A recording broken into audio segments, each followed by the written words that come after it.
Bismillahirrahmanirrahim. So once again, welcome to my class. So today we will talk about the first pass hepatic metabolism. What is first pass metabolism? So as we know that all the drug must be metabolized in the liver before it's reaching to systemic circulations. So here the effect of first pass metabolism, they're divided into three steps. So now what are the effects of first pass metabolism? So in first stage, so you can see here that the part of administered dose it made inactive, while its bioavailability will be decreased and the drug must be converted into its active form.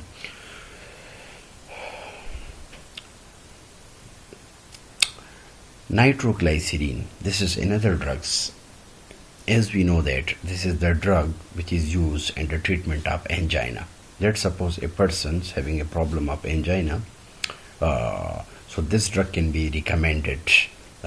This drug can be given especially in that condition, and this nitroglycerin, let's suppose if it is given orally, so it is totally inactivated in the liver and 100% first pass effect, and they are always given sublingually and its absorption increase after. So it means it should be put under the tongue and definitely it will be absorbed in the saliva. Look at here prodrugs. So prodrug can be defined as the inactive form of a drug is called prodrugs. There are some drugs you can say which are always present in inactive form, but when it is taken orally, so after metabolism it is converted into active form. As in previous lecture we have already talked about that there are let's suppose if the drug is in free form, so it become active. If it is in bound form, so it become pharmacologically inactive. So it means the inactive form of a drug, it means inactive form of a drug when it is converted into active form, so then it become after metabolism the drug become active. After administration, when they are converted into active form, usually in the liver, yani after metabolism, the inactive drug is converted into active form. So the inactive form of a drug is called prodrug. Basically, this prodrug, it has been designed to improve the bioavailability of a drug. For examples, enalaprils, captoprils, ramiprils. So these are the drugs. These are the classical example of prodrugs. There are many drugs like levodopa. Levodopa, this is another classical example. Levodopa, this is prodrug and they are always present in inactive form. But after metabolism, levodopa, it is converted into dopamine. So levodopa, it become active after metabolism and it converted into what? Dopamines. Now what are the factors that affecting the metabolism? So these are the factors which can directly affect the metabolism. So it depends upon on the age of the persons.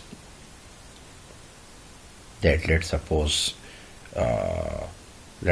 we are going to administer a drug to a children or elderly patient, so it will definitely affect the metabolism. There must be a little bit fluctuation difference in the children's and elderly patients. While disease condition can directly affect the rate of metabolism. Let's suppose a person who is suffering from liver disease or he is suffering from liver dysfunction. So as we know that liver is the major organ which is responsible for the metabolism, because all the drug and food they are metabolized in the liver. So let's suppose if there is disease condition, definitely the liver become unable to perform their activities. While the third one case is the induction of drug metabolizing enzymes. So sometimes we can say one is a drug inducer and the second one is you can say phenetines, enzyme inducers and enzyme inhibitors. So induction of the drug metabolizing enzymes, so this is also another factor which can affect the metabolism. The fourth one is pass effect like glycerin, so nitroglycerin, so it can be given through sublingual route, so pass effect can be so this is another factors, pass effect that can affect the metabolisms. Now let's suppose if there is a competition between two drugs. So So this is also the classical example. So it means that two drugs, so it will enhance, it will potentiate, increase, decrease, or cancel the effect of one another. Genetics, this is another factor, genes relationship. Sometimes, let's suppose a person who is suffering from fevers and he's using paracetamol, so sometimes the patient doesn't recover. So this is not sometime due to genetic variations. The person said that this drug is not effective. Actually, the drug is effective, but they depend upon on the genetic makeup of that individuals. The seventh one is environmental factor, smoking. So it can also directly affect the rate of metabolisms. Now come toward excretion of drugs.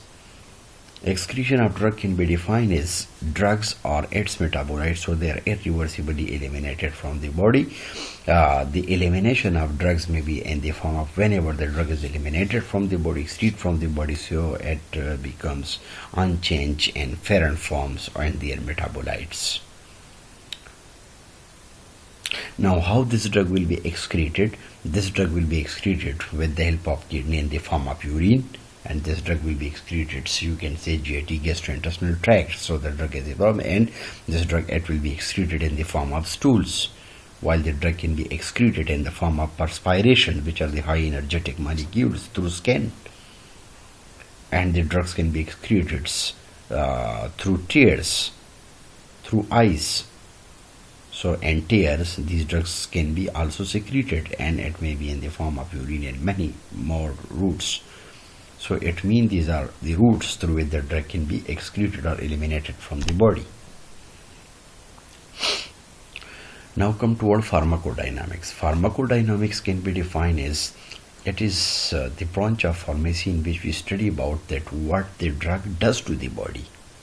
What does it mean? So it means, in this case, it is the quantitative study of biological and therapeutic effect of the drug. In pharmacodynamic, it is the quantitative study of biological and therapeutic effect of the drug. So we are going to check the therapeutic effect of the drug, that how much quantity of a drug is taken of the biologicals. Means, let's suppose we are using different type of drugs, and these drugs can be directly applied on the human body. So there is a relationship between drug and human body. So in pharmacology, we have already studied that we are studying about the different effect of drugs on the biological system, that what the drug does to the body, and how much quantity and how much amount of drugs so they are taken, and then to find out, to assess the therapeutic effect of the drugs. When you take the concoctions, when does it look at get relief in minutes? Why the person become, let's suppose if you have a headache, so after taking paracetamols, acetyl salicylic acid, you can say after taking aspirins, your pain sensation, it become relief. You feel comfortable. So it means that this drug has the capability to perform some function. It means this drug is capable.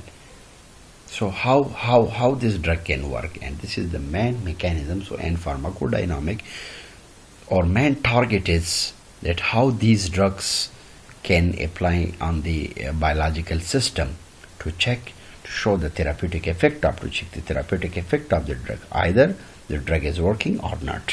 So it is called pharmacodynamic. Pharmacodynamic, we will study two phenomena. The first one is drug actions, and drug actions mean that the cellular process involved in the drug and cell interactions, because our body they are continuously interact with the drug, and what type of changes which we are observing. The first one is drug actions, mean at the level of cellular process involved in the drug and cell interactions, while the second one is drug effects. So the drug effect may be the physiological reaction of the body to the drugs. Especially in this case, we are studying, our main focus and target is the physiological reaction of the body to the drug. Now what is onset? This is another phenomena. You can say onset of action. So an onset mean actually this is the time it takes for a drug to elicit a therapeutic response. To elicit mean to produce, to cause the therapeutic response. So an onset of action basically, so this is the time which is taken for a drug to produce a therapeutic response. This is called onset. The third one is peak. Peak can be defined as it is the time so it takes for a drug to reach its maximum therapeutic response. As we are studying about peak plasma concentration, half-life, that the time which is required for a drug to achieve the peak plasma concentration to be reduced 50%, half of its original concentrations. That the drug concentration must be reduced and the predetermined times. T-hop, inshallah, I will discuss in detail about the half-life of drug. So in peak, the time, it is the time which is take for a drug to reach to its maximums therapeutic response. Let's suppose a drug show response at the dose of 50 milligram.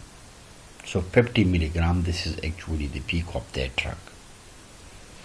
Now duration of action. Duration, this is the time for a drug. This is the time in which a drug concentration is sufficient to produce a therapeutic response. Duration means the time in which the drug concentration is sufficient. It means that the quantity, how much quantity or how much amount of drug we are using, so that is sufficient, that is enough to produce the therapeutic response. So this is called duration. Now in this case, in pharmacodynamics, we are also studying about the 4 targets of drug action on the cells. What are the 4 targets of drug action on the cell? So the first one is receptors. As we know that these are called biological receptors. So biological receptors are those receptors. Actually, receptors, these are the macromolecules, these are proteins in nature. So receptors, these are the proteins and with the drugs are bind with it. For example, acetylcholine receptors, epinephrine receptors. So there are many receptors which can be distributed throughout the body. There are different type of receptors which are present in your heart, like beta 1, beta 2. So here there are 4 targets of drug action. The first target is receptor. The second target is ion channel. And these ion channel, they are present in the form of voltage gated channel like sodium plus, sodium, potassium and calcium channels. These are called ion channels. This is the second